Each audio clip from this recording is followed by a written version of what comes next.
बिस्मिल्लाहिर्रहमानिर्रहीम। अस्सलाम वालेकुम। उम्मीद आप ठीक होंगे, खैरियत से होंगे। तैयब बलोच आपकी खिदमत में फिर से हाज़िर है जी। जुडिशल महाज से जुड़ी हुई अहम डिवेलपमेंट, और वो डिवेलपमेंट ये है कि मखसूस नशिस्तों के केस की समाअत आज जस्टिस अमीनुद्दीन ख़ान की सरबराही में सुप्रीम कोर्ट के 11 रुकनी कॉन्स्टिट्यूशनल बेंच ने समाअत की। और दौरान समाअत सुन्नी इत्तेहाद कौंसल के वकील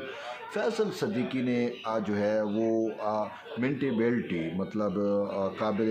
नज़रसानी दरख्वास्तों के काबिल समाअत होने पर जो है वो दलाइल दिए। लेकिन एक चीज़ आज की पूरी प्रोसीडिंग में जो चीज़ नज़र आई वो ये थी कि फैसल सदीकी बेंच को कायल करने में मुकम्मल तौर पे नाकाम रहे। लेकिन इसके साथ साथ बेंच की जानिब से जो सवालात पूछे गए और तो फैसल सदीकी जो है वो उनका भी तसल्ली बख्श जवाब ना दे सके। उल्टा उन्होंने जो तहरीक इंसाफ और सुन्नी इत्तेहाद कौंसल की जानिब से इस पूरे प्रोसेस में जो गलतियाँ, जो कोताहियाँ हुई लीगल फोरम्स के ऊपर, उनको भी उन्होंने तस्लीम किया। तो इसकी वजह से एक चीज़ तो आज की समाज से नज़र आई वो ये थी कि ये जो 8 जजेस का अक्सरियती फ़ैसला है ये अब सरवाइव करता हुआ नज़र नहीं आ रहा, क्योंकि इस फ़ैसले में जो इख्तियार इस्तेमाल किया गया वो भी अनकॉन्स्टिट्यूशनल था। लेकिन सबसे मेन चीज़ है कि जो सुप्रीम कोर्ट के अपने रूल्स हैं उनकी भी खिलाफ वर्जी की और आइन को भी रीराइट करने की अटेम्प्ट की गई, आइन को रीराइट बल्कि किया गया। तो ये चीज़ें भी आज दौरान समाअत तय हुई हैं, नज़र आई हैं। और सबसे मेन चीज़ ये है कि नज़रसानी जो दरख्वास्तें हैं उनमें देर ही उनमें वजह यही हुई कि उनको सुने बग़ैर जो है अब वो फ़ैसला किया गया। आज तक जुडिशल हिस्ट्री में ऐसा नहीं होता या नहीं हुआ, ना ही ऑब्ज़र्व किया गया कि किसी फ़रीक को मतलब किसी शख्स को, किसी लोगों को जो है वो सुने बग़ैर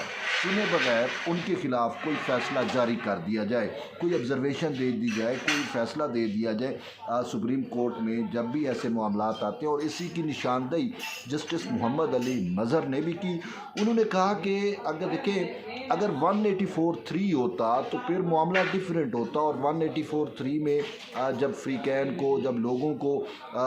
जो है उनको हक़ समाअत दिए बग़ैर, उनको सुने बग़ैर, उनको नोटिस दिए बग़ैर अगर फ़ैसले कर दिए जाएँ, फिर भी उन्होंने कहा कि अब उसमें भी अपील आ गई है कि 184(3) में अगर जो है कुछ ऐसा होता है तो अब 184(3) के ख़िलाफ़ आज खुद नोटिस के ख़िलाफ़ भी अपील का फोरम मौजूद है, और वो अब कॉन्स्टिट्यूशन ने तय कर दी है। लेकिन उन्होंने कहा कि यहाँ पे क्या हुआ कि यहाँ पे ये हुआ कि 185 का ये एक मुकदमा था, और उसमें पेशावर हाई कोर्ट के फ़ैसले के ख़िलाफ़ यहाँ पे मैटर था।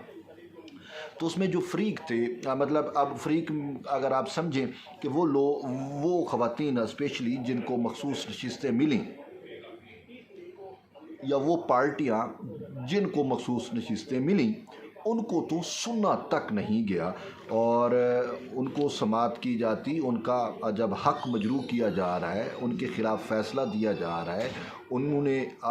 जिनको नशिस्तें मिली वो जो है ओथ भी ले चुके थे। तो उसके बाद अदालत की जानिब से महज एक स्टे आर्डर और फिर उनके फ़ैसलों को उठा के फेंक देना, मतलब उनका जो ओथ है उसको भी एक साइड पे रख देना, और सारा कुछ करके उनको बग़ैर सुने बग़ैर उनके ख़िलाफ़ इतना बड़ा जजमेंट दे देना, तो ये ख़ुद जो है वो आइन के ख़िलाफ़ है, आइन की मंशा के ख़िलाफ़ है। और यही जो है वो अदालत ने कहा है कि खुद फैसल सिद्दीकी को जस्टिस मोहम्मद अली मज़हर ने कहा कि अब आप क्या चाहते हैं कि उनको जो है वो सुना भी ना जाए, जिनके साथ पहले ही ऑलरेडी जिनके ख़िलाफ़ वो सुने बग़ैर उनको वो फ़ैसला दे दिया, तो वो अब अगर नज़रसानी में आए हैं उनके पास और फोरम ही क्या बचता है। सुप्रीम कोर्ट सबसे बड़ा फोरम है, तो सुप्रीम कोर्ट ही जब उनके ख़िलाफ़ फ़ैसला कर दे तो अब आप क्या चाहते हैं कि वो फिर सुप्रीम कोर्ट से रजू ना करें। इस तरीके से आप कह के, तो इसका मतलब ये है कि आप साइलिन को, आम लोगों को सुप्रीम कोर्ट आने से ही रोक रहे हैं। तो इसके साथ साथ जो है जस्टिस मोहम्मद अमीनुद्दीन खान साहब ने ये कहा कि देखें, मखसूस नशिस्तें ऐसे तो अलाट नहीं होती, मखसूस नशिस्तें अलाट करने का भी तो तरीक़ाकार है, और ये तरीक़ाकार ऐसे ही है जैसे दूसरे अरकान असम्बली का है, यानी कि इनको भी कागजात जमा कराने पड़ते हैं, और ख़ासकर जो पोलिटिकल पार्टीज़ हैं वो मखसूस नशिस्तों के जो अहल लोग होते हैं या जो उम्मीदवार होते हैं उनकी फ़हरिस्तें दी जाती हैं या दी गई हैं। तो अब उन्होंने कहा कि यहाँ पे तो ना ही ख़ुद PTI जो है वो तो फ्री के मुकदमा नहीं है, PTI को का कैसे इस पे हक हो गया। और फिर इसके अलावा सुन्नी इत्तेहाद कौंसल का भी क्राइटेरिया देखें तो सुन्नी इत्तेहाद कौंसल इस पूरे मियार पे पूरा नहीं उतरती, उसने नशिस्तें फ़हरिस्त जो है वो भी जमा नहीं कराई। तो फिर जस्टिस मुशर्रफ हिलाली ने कहा कि सुन्नी इत्तेहाद कौंसल तो पार्लिमानी पार्टी नहीं है, सुन्नी इत्तेहाद कौंसल के ख़ुद जो चेयरमैन है हामिद रज़ा साहबजादा हामिद रज़ा, वो तो ख़ुद अपनी ही पार्टी से इलेक्शन नहीं लड़े। सुन्नी इत्तेहाद कौंसल का एक भी बंदा इलेक्शन में कामयाब नहीं हुआ, ना उसकी पार्टी सिंबल पे किसी ने इलेक्शन लड़ा। PTI के पास भी ऐसा मामला था। तो ये फिर किस तरीके से इनको सीटें देन कर दी गई, घड़ियों को रिवर्स किया गया, बहुत सारी चीज़ें जो इस फैसले में है। और फिर रूल 95 का भी जिक्र किया गया। तो मेन चीज़ ये है कि ये जो अभी तक के आर्ग्यूमेंट्स हुए हैं, जो दलाइल हुए हैं, उससे जो केस डिवेल्प हुआ है वो ये है कि इस केस में जो तयशुदा ज़वाबित हैं, जो रूल्स हैं, फिर जो आइन है, जो कानून है, वो किसी किस्म का कोई फॉलो नहीं किया गया। अब अगर आप इसको लीगल कसौटी पे भी परखें तो केस हमें 8 जजेस का ये जो फैसला है ये सरवाइव करता हुआ किसी भी किस तरह से नज़र ही नहीं आता ना। सरवाइव कैसे करे, इसमें कोई चीज़ें ऐसी कोई है ही नहीं जो आइन के मुताबिक हो, जो जस्टिफाई करे इस फैसले को। इस फैसले की मुद्दा, मेन मकसद, मेन मंशा सिर्फ एक चीज़ थी, और वो ये चीज़ थी कि तहरीक इंसाफ को इस तरीके से रिलीफ दे दिया जाए कि वो क्या कहती है कि यानी कि इसके डबल मकासद थे। एक तो ये था कि तहरीक इंसाफ को रिलीफ देना था, दूसरा मेन चीज़ जो असल जजेस के माइंड में था, जिन्होंने 187 इस्तेमाल कर लिया, जिन्होंने ताकत को दायरा इख्तियार में लेके चले गए, वो ये था कि पार्लिमान जो है वो किसी किस्म की आइन साजी ना कर सके, जो हुक्मरान इत्तेहाद है उसके पास 2/3 अक्सरियत ना रहे। मेन मुद्दा अगर आप इस केस का देखें वो ये था कि मखसूस नशिस्तें तहरीक इंसाफ को देन इस वजह से की गई कि या तहरीक इंसाफ पर ये जो मावरा आइन ब्लेसिंग्स सईद मंसूर अली शाह की जानिब से की गई वो ये थी कि जो हुक्मरान इत्तेहाद है उससे 2/3 खींच ली जाए और वो किसी किस्म की जो है वो तरमीम ना कर सके, कोई आइन साजी जो है वो ना कर सके, क्योंकि मंसूर अली शाह वो जो कॉन्स्टिट्यूशनल अमेंडमेंट आ रही थी, जो चीज़ें हो रही थी, उसमें एक साइड पे ऑन बोर्ड थे हुकूमत से। तो अब वो सारी सिचुएशन से सारे सिनेरियो को जानते थे, तभी वो लिखती हैं क्या लिखते हैं जी, पिकुलर सर्कमस्टांसेस। अब वो peculiar circumstances Mansoor Ali Shah understand कर रहे थे, और वो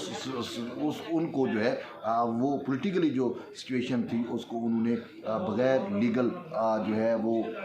बैक के उन्होंने अपना माइंड इस्तेमाल किया और अपना पॉलिटिक्स जो उनका ज़हनी तौर पे था पार्लिमान के ख़िलाफ़, पार्लिमान में बैठी हुई जमातों के ख़िलाफ़, उन्होंने वो इस्तेमाल करके ये जजमेंट दिया। तो ये जजमेंट किसी तरीके से सर्वाइव करता हुआ नज़र नहीं आता। तो एक मौके के ऊपर जो है वो ख़ुद फैसल सिद्दीकी मानने पे मजबूर हो गए और उन्होंने कहा कि अगर अब उन्होंने कहा कि सिनेरियो क्या बन रहा है, सिनेरियो फिर ये बनेगा कि अगर अदालतें जो हैं वो अदालत जो है वो नज़रसानी दरखास्तों को मंजूर करती है, तो फिर वो कह रहे थे कि पेशावर हाई कोर्ट का फ़ैसला बहाल हो जाएगा, इलेक्शन कमीशन और फिर पेशावर हाई कोर्ट के फ़ैसले बहाल होंगे। ये फैसल सिद्दीकी ने कहा ये एक सिचुएशन बन जाएगी। दूसरी उसने कहा कि ये भी हो सकता है कि अदालत जो है वो अक़लियती जो फ़ैसले हैं उसमें से किसी एक पर पहुंच जाए, और उसमें जमाल ख़ान और याया ख़ान अफरीदी का भी अक़लियती फ़ैसला आ रहा है, लेकिन इसमें जस्टिस नईम अफ़गान और जस्टिस अमीनुद्दीन खान के फ़ैसले का उसने जिक्र नहीं किया, लेकिन वो बेसिकली फ़ैसला जो है वो यही है कि इलेक्शन कमीशन और पेशावर हाई कोर्ट का फ़ैसला उन्होंने बहाल किया था, तो शायद वो पहले पॉइंट में कवर हो गया। तो उन्होंने कहा दूसरे में अक़लियती फ़ैसलों में से किसी एक फ़ैसले पे पहुंचा जा सकता है, जमाल खान का भी है और याह्या खान अफरीदी साहब का भी है। तीसरा वो कह रहे हैं कि अदालत फ़ैसला कलअदम भी करार दे सकती है, 8 जजेज़ का फ़ैसला कलअदम करार देकर अपीलों की असर नौ समात कर सकती है। तो ये नुक्ता भी बड़ा अहम है। तो अब आप ख़ुद देख सकते हैं कि केस कितना कमज़ोर हो चुका है कि ख़ुद फैसल सिद्दीकी साहब जो है वो ये 3 सिचुएशनें, 3 सरकमस्टेंसेस, 3 सूरत हाल, 3 तनाजुर जो है वो ख़ुद अदालत को दे रही है कि अपीलें मंजूर होने की सूरत में ये चीज़ें सिचुएशन जो है वो बनेगी। और इसी का आपको बताऊं कि ख़ुद फैसल सिद्दीकी से जब जस्टिस जमाल खान ने पूछा कि आप जो है आप तो नरसानी आपने चैलेंज ही नहीं की, तो आप क्या दलाइल देंगे, तो फैसल सिद्दीकी ने कहा कि मैं जुज़वी तौर पे, अब ये बात बड़ी समझने की है कि मैं जुज़वी तौर के ऊपर जो है जस्टिस जमाल खान साहब मैं आपकी जजमेंट से इत्तेफाक करता हूँ। तो अब इसका मतलब ये है कि सुन्नी इत्तेहाद कौंसल वो जो 8 जजेज़ का फ़ैसला था उससे भी अब मुनरिफ हो गई, और वो मरे थे जिनके लिए वो रहे वज़ू करते। बात तो वही सूरत हाल है कि PTI को जिन 8 जजेज़ ने और सही मंसूर अली शाह साहब ने जिनको मावरा आइन रिलीफ दिया, आज वही ये कहने पे कह रही है कि हम मंसूर अली शाह के फ़ैसले पे रिलाई नहीं कर रहे, बल्कि हम जमाल खान साहब के फ़ैसले पे पार्शली रिलाई कर रहे हैं। अब वो भी पोलिटिकली आप देखें कि